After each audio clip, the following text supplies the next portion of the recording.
أعوذ بالله من الشيطان الرجيم. بسم الله الرحمن الرحيم.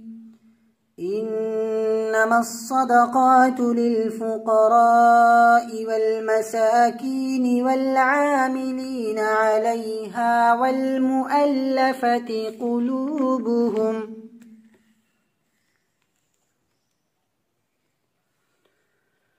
قلوبهم وفي الرقاب والغارمين وفي سبيل الله وابن السبيل فريضة من الله والله عليم حكيم.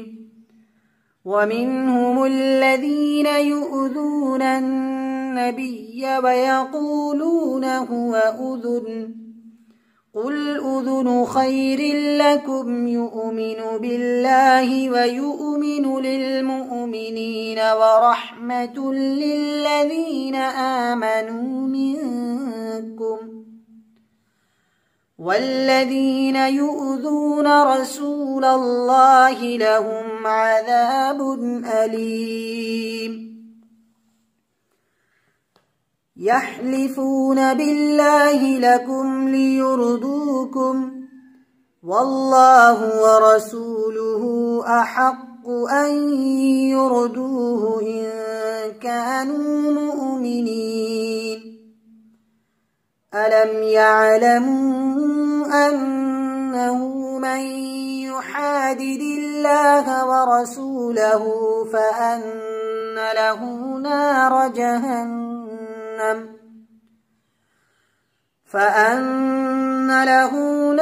جهنم خالدا فيها ذلك الخزي العظيم.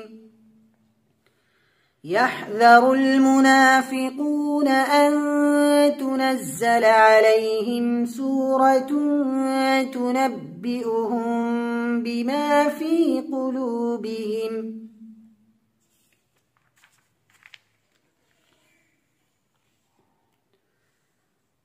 قل استهزئوا إن الله مخرج ما تحذرون.